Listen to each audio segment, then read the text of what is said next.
Hi, my name is Sarah Swanberg. I'm a licensed acupuncturist and the founder of Indigo Wellness Group located here in Connecticut. Today, I wanted to walk you through some of my favorite acupressure points for stress, anxiety, insomnia, anything that falls under this umbrella of a time when our nervous system is in need of a little bit of a reset.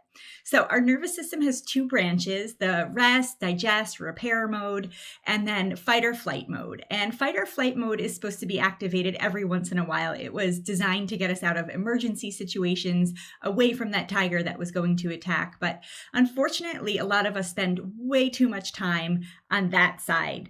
And what happens is our body doesn't get to rest properly, doesn't digest properly, doesn't repair properly. And it's a lot of chronic illnesses can start this way. So if you're finding that you just feel like you're tired, or maybe you're tired and wired, or just stressed out, anxious, and can't fully relax, activating these points with either acupuncture or acupressure can be really helpful in kind of resetting our baseline. So if our ceiling is here of what we can handle and we should be here, but we start operating here all the time, I always explain to our patients that, you don't have a lot of wiggle room that way. So we need to kind of bring it down a little bit. We can't take away the stressors of the world, but we can sort of help your body respond and react a little bit differently.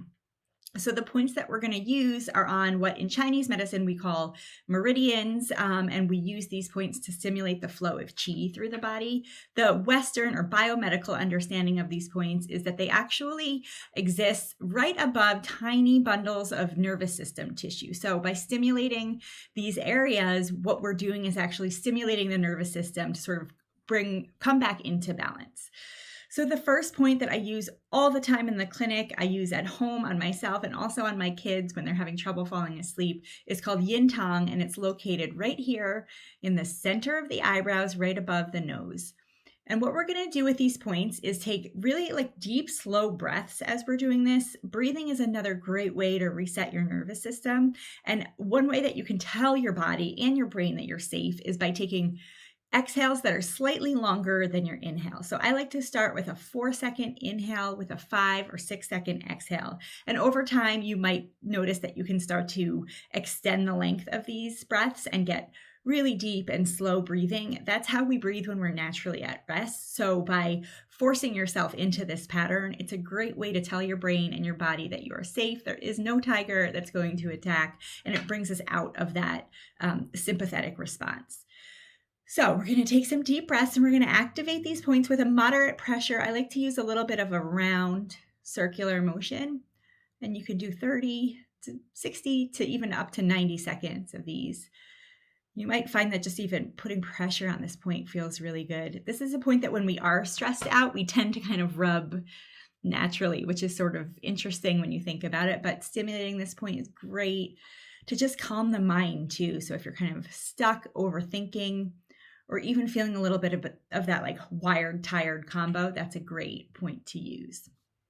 The next point that I really love and that some people might know of is called pericardium 6, and it's located 3 finger widths below the wrist crease, right between the tendons of the hand. So this point is often known for its effectiveness in treating nausea. And the reason why is that this point helps to regulate the qi of the chest. So if you're feeling nauseous, if you're vomiting because you're either seasick or because you're having morning sickness, it's because the qi is not flowing. Our digestive qi is supposed to flow down. And if it's flowing up, it's just not going in the right cycle. So the same can be said for anxiety or chest tightness. If you feel like everything's stuck and it's not kind of flowing properly, this point can be super helpful. We also just use it to kind of calm the spirit and the mind. It actually is located really close to a nerve that runs right down the center of the hand. So you might feel even a little bit of a zinginess as you press this point. That's a good thing. So again, about 30 to 60 seconds here. Great to just bring down the spirit anytime you're feeling anxious, especially in the chest. Okay, the next point you may also know of, it's called large intestine 4, and it's located right here in this meaty part between the thumb and forefinger. This is a point that a lot of people know as being used for headaches. It is considered a command point of the face, but what it really does is move qi that's stuck anywhere in the body, but especially in the head. So if you're getting kind of stuck in the same circular thinking, feeling anxious, spinning thoughts, this point can really help get that moving.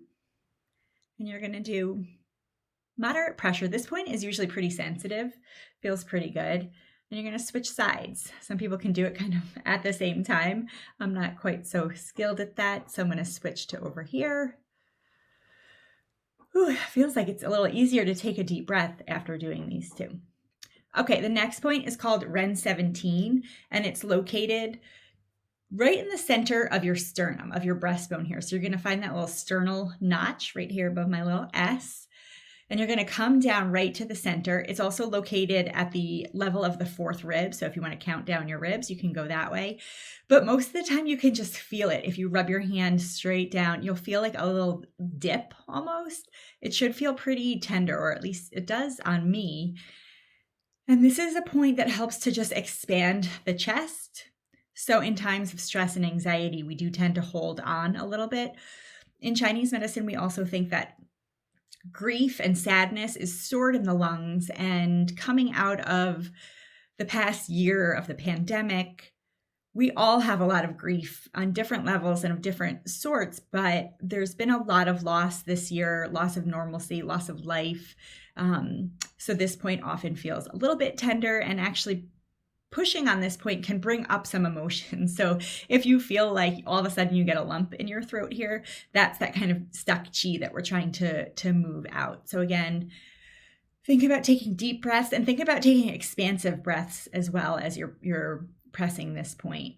Get things moving again. Okay, and last but not least is a point called Shenmen. Actually, I showed on this side, and it is located in the triangular fossa, which is this triangle-shaped area at the top of your ear. You don't have to get right on it when you're doing this. What we're going to do is just stimulate that point with our fingers. If you're familiar with ear seeds, which are either these little gold balls or crystal balls, you may have seen friends wearing them. Those are little acupressure beads that are putting pressure on this point in the ear. The ear is really wild. It has 4 branches of the vagus nerve that come up through it. The vagus nerve is the main nerve of the body that helps, or that's in charge of this regulation of fight or flight, rest and digest mode. So it's really wild, but putting a little bit of pressure on the points in the ear can powerfully work to regulate our stress response. And so people will wear those seeds to give that kind of constant pressure and help reduce anxiety, pain, and promote good sleep. But I find just even putting a little bit of pressure here really helpful. And yeah, your ear will turn a little bit red while you're pressing on it, but that's bringing blood flow into that point. And this is a great thing to do anytime you're feeling a little bit anxious, at night before bed. And as I mentioned before, you can totally use these points on your kids too if they're having trouble falling asleep or staying asleep. So those are just a couple points that I love to use both in my acupuncture clinic and to teach people to take home. I hope you found that helpful. If you have any questions, please don't hesitate to reach out.